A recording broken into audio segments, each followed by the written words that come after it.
ಎಲ್ರಿಗೂ ನಮಸ್ಕಾರ. ಹಾಗೆ ಎಲ್ರಿಗೂ ಕೂಡ ಆಲಯದರ್ಶನ ಯೂಟ್ಯೂಬ್ ಚಾನಲ್ಗೆ ಸ್ವಾಗತ.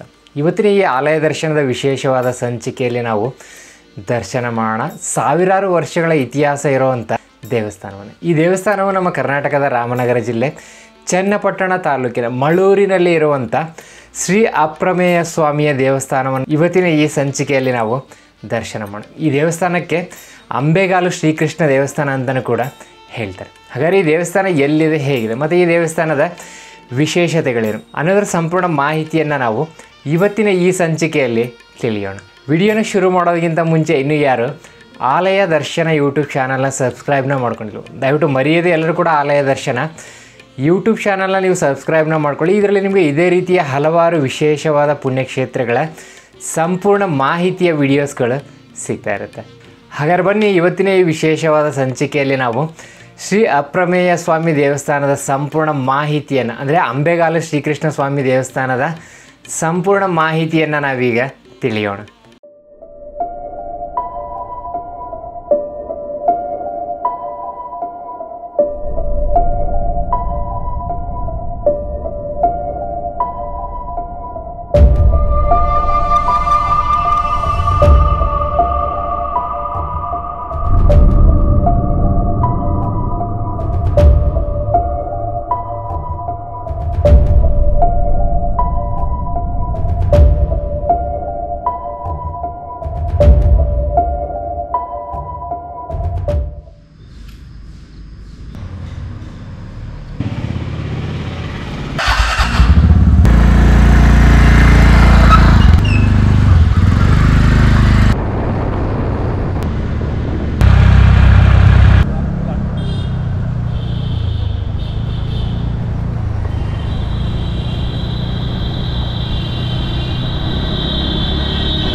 வேதமெழுத்தண்ணமய கம்மத்தளியால் புலர் முழுபோது செய்குழுமி கீதங்கள் பாடினர் கிண்ணறர் கருடர்கள் கந்தரு ஒருவர் கங்களுளெல்லாம் ஸ்ரீ விஷ்ணோராஜ்ஞேயம் பிரவர்த்தமானஸ்ய ஆத்ய பிரம்மணः द्वितीयपरार्धे श्रीश्वेतवराहकल्पे वैवस्वतमन्वन्तरे कलियुगे प्रथमपादे जम्बूद्वीपे भरतवर्षे भरतखण्डे शकाब्देः मेरोः दक्षिणे पार्श्वे अस्मिन्वप्रमाणे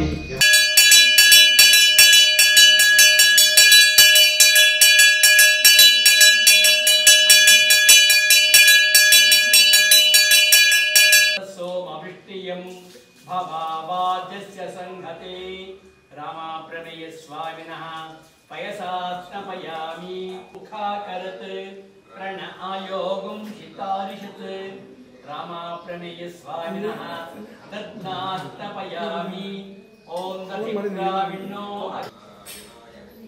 वासुदेवाय धीमहि तन्नो विष्णु प्रचोदयात् रामाप्रमेय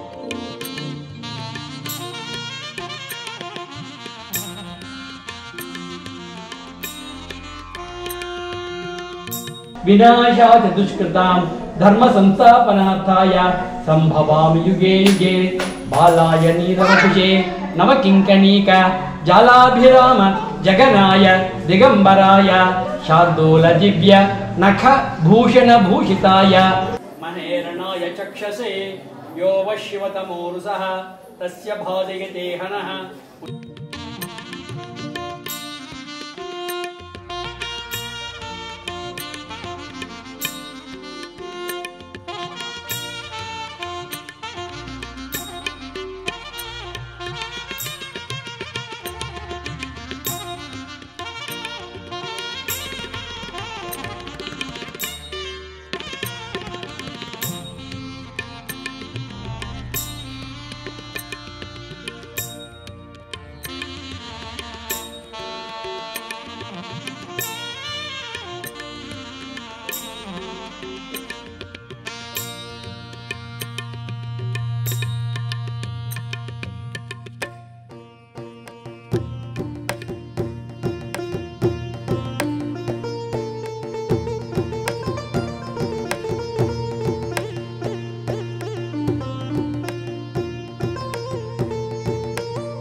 अप्रमेय जगन्नाथ ಅರವಿಂದಲತಾ ಸಖ ಆದಿದೇವ ಮಹಾದೇವ ನಾರಾಯಣ ನಮೋಸ್ತುತೇ.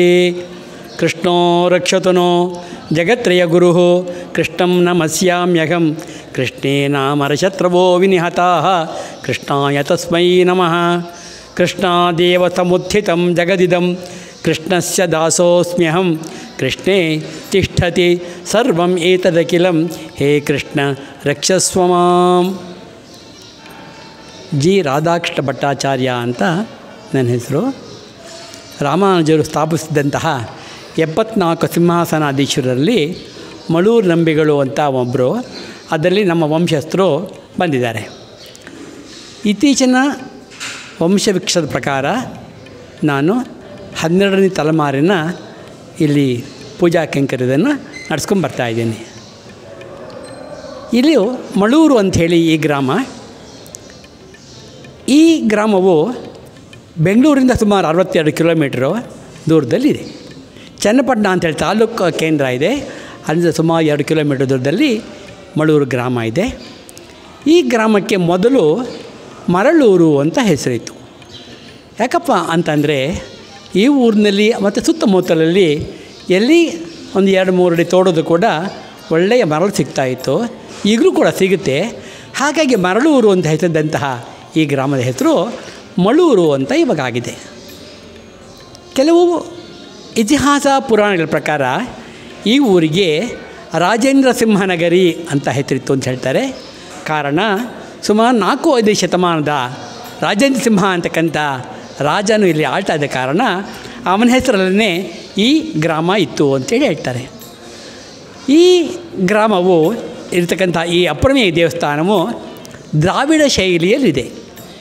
ಇದರ ನಿರ್ಮಾತೃ ಚೋಳರು ಅಂಥೇಳಿ ನಾವು ಇಲ್ಲಿಯ ಒಂದು ಶಿಲ್ಪಕಲೆ, ಇಲ್ಲಿಯ ದೇವಸ್ಥಾನದ ವಾಸ್ತುಶಿಲ್ಪ ನೋಡಿದ ತಕ್ಷಣ ಹೇಳ್ಬೋದು. ಈ ಗರ್ಭಗುಡಿಯ ಹೊರಭಾಗದ ಪ್ರಾಕಾರದಲ್ಲಿ ಸುತ್ತಲೂ ತಮಿಳು ಲಿಪಿಯಲ್ಲಿ ಶಾಸನಗಳಿವೆ.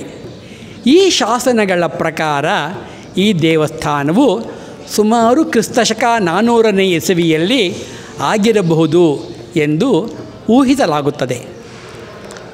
ಸ್ಥಳಪುರಾಣದ ಪ್ರಕಾರ ಬ್ರಹ್ಮಾಂಡ ಪುರಾಣ ಎಂಬತಕ್ಕಂಥ ಒಂದು ಗ್ರಂಥದಲ್ಲಿ ಸುಮಾರು 12 ಅಧ್ಯಾಯಗಳ ಶ್ರೀ ಅಪ್ರಮೇಯ ಜ್ಞಾನಮಂಟಪ ಮಹಾತ್ಮೆ ಎಂಬತಕ್ಕಂಥ ಒಂದು ವಿಷಯ ಶಿವನಾರದ ಸಂವಾದ ರೂಪದಲ್ಲಿ ಇದೆ. ಇದರ ಪ್ರಕಾರ ಒಂದೊಂದು ಯುಗದಲ್ಲಿ ಒಬ್ಬೊಬ್ಬರು ಋಷಿಗಳು ರಾಜರು ಪೂಜೆ ಮಾಡೋದು ಅಂತೇಳಿ ಹೇಳ್ತಾರೆ.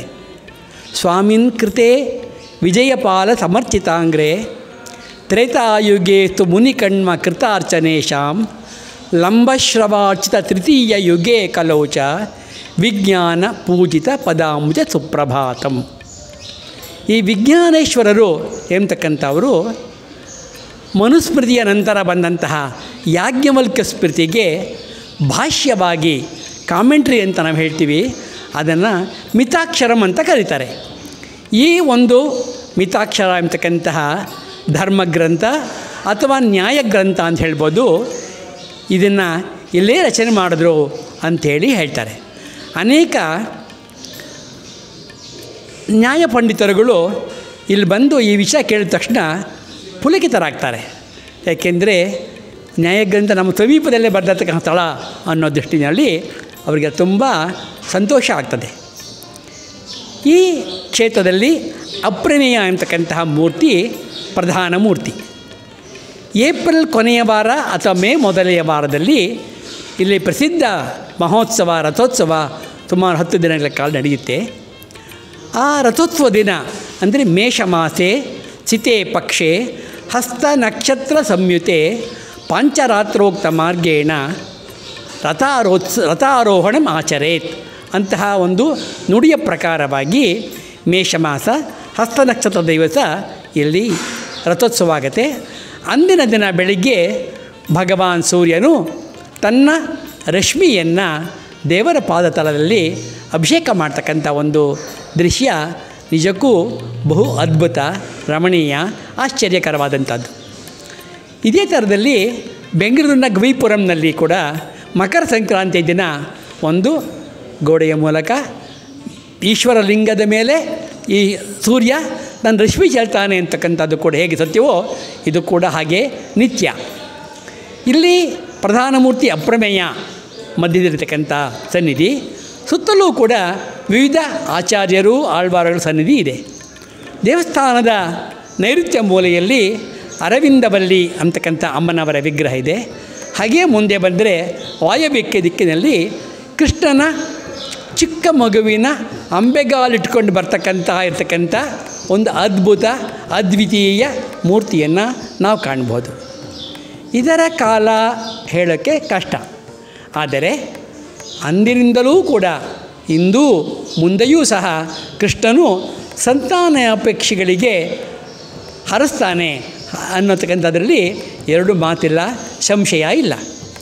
ಹಾಗೆ ಸಂತಾನಾಪೇಕ್ಷೆಗಳಾಗಿ ಬಂದವರು ಸಂತಾನವನ್ನು ಪ್ರಾಪ್ತ ಆದ ಮೇಲೆ ಅವರವರ ಭಕ್ತಿಗೆ, ಅವರವರ ಶಕ್ತಿಗೆ, ಅವರವರ ಮನಸ್ಸಿಗೆ ತೋಚಿದಂತೆ ತಮ್ಮ ತಮ್ಮ ಹರಕೆ ರೂಪದಂತಹ ಏನು ಕಾಣಿಕೆ ಕೊಡ್ತಾ ಅದನ್ನು ಇಲ್ಲಿ ಸಲ್ಲಿಕೆ ಮಾಡ್ತಾರೆ. ಮುಖ್ಯವಾಗಿ ನಮ್ಮ ಮನೆ ತೊಟ್ಟು ಕಟ್ಟಿದ್ರೆ ನಿನ್ನ ತೊಟ್ಟು ಕೊಡ್ತೀನಿ ಅಂತ ಹರಿಸ್ಕೊಳ್ತಕ್ಕಂಥದ್ದು ವಾಡಿಕೆ ಅಂದಿನಿಂದ. ಇತ್ತೀಚೆಗೆ ತುಲಾಭಾರ ಸೇವೆ, ಬೆಣ್ಣೆ ಅಲಂಕಾರ, ಅಭಿಷೇಕ, ಪ್ರತಿ ಶನಿವಾರ ಭಾನುವಾರಗಳಲ್ಲಿ ದಾಸೋಹ ನಡೆಯುತ್ತೆ, ಅದಕ್ಕೆ ಬೇಕಾದಂಥ ವಸ್ತುಗಳನ್ನು ಕೊಡ್ತಕ್ಕಂಥದ್ದು, ಹೀಗೆ ಅವರವರ ಮನಸ್ಸಿಗೆ ಅನುಗುಣವಾಗಿ ನಡೆಸ್ಕೊಂಡು ಬರ್ತಾಯಿದ್ದಾರೆ. ಸುಮಾರು 15ನೇ ಶತಮಾನದಲ್ಲಿ ಪುರಂದರದಾಸರು ಅವರು ಹೇಗೆ ದೇಶ ಸಂಚಾರ ಮಾಡುವಾಗ ಈ ಕ್ಷೇತ್ರಕ್ಕೆ ಬಂದು ಅಪ್ರಮೇಯನನ್ನು ಕೃಷ್ಣನನ್ನು ದರ್ಶನ ಮಾಡಿಕೊಂಡು ಆಡಿಸಿದಳು ಯಶೋಧ ಜಗದೋದ್ಧಾರಣ ಎಂಬತಕ್ಕಂಥ ಕೃತಿಯನ್ನು ರಚನೆ ಮಾಡಿದ್ದಾರೆ. ಇದರ 3ನೆಯ ನುಡಿಯಲ್ಲಿ ಅಣೋರಣೀಯನ ಮಹತೋ ಮಹೀಯನ ಅಪ್ರಮೇಯನ ಎಂತಕ್ಕಂಥ ಒಂದು ನುಡಿಯನ್ನು ಹಾಡಿದ್ದಾರೆ. ಈ ಅಪ್ರಮೇಯ ಎಂತಕ್ಕಂತಹ ಒಂದು ಕ್ಷೇತ್ರ, ಒಂದು ಸನ್ನಿಧಿ, ಒಂದು ಊರು ಎಲ್ಲೂ ಕೂಡ ಇಲ್ಲದೇ ಇರೋ ಕಾರಣ ಆ ಹಾಡನ್ನು ಅವರು ಇಲ್ಲೇ ಹಾಡೋದು ಅಂಥೇಳಿ ನಾವು ಖಂಡಿತವಾಗಿ ಹೇಳ್ಬೋದು. ಅವರು ತಮ್ಮ ಬೇರೆ ಬೇರೆಯ ಹಾಡಿನಲ್ಲಿ ಕಂಡೆನ ಗೋವಿಂದನ, ಅದರಲ್ಲಿ ಬೇಲೂರು ಚೆನ್ನಿಗನ, ಕಂಡೆ ಅಂತ ಹೇಳಿದ್ರಲ್ಲಿ ಇನ್ನೊಂದು ಊರನ್ನ, ಹಾಗೆಯೇ ಬೇಲೂರು ಚೆನ್ನಿಗನ, ಮೇಲ್ಕೋಟೆ ಚಲವರಾಯನ, ಹೀಗೆ ಬೇರೆ ಬೇರೆ ಹಾಡುಗಳಲ್ಲಿ ಅವರು ಅಲ್ಲ ದರ್ಶನ ಮಾಡಿ ಅವ್ರ ಹೆಸರು ಹಾಕಿದ್ದಾರೆ. ಇಲ್ಲಿ ಅಪ್ರಮೇಯ ಅಂತಕ್ಕಂಥ ಇದನ್ನು ಉಲ್ಲೇಖ ಮಾಡಿ ಹೇಳಿದ್ದಾರೆ. ಇಲ್ಲಿ ಬರ್ತಕ್ಕಂಥ ಎಲ್ಲ ಭಕ್ತರು ಕೂಡ ತಮ್ಮ ತಮ್ಮ ಇಷ್ಟಾರ್ಥಗಳನ್ನ ಪಡೆದು ಸಂತೋಷ ಸಮೃದ್ಧಿ ಆಗಲಿ ಅಂಥೇಳಿ ನಾನು ದೇವರಲ್ಲಿ ಪ್ರಾರ್ಥನೆ ಮಾಡ್ತೀನಿ.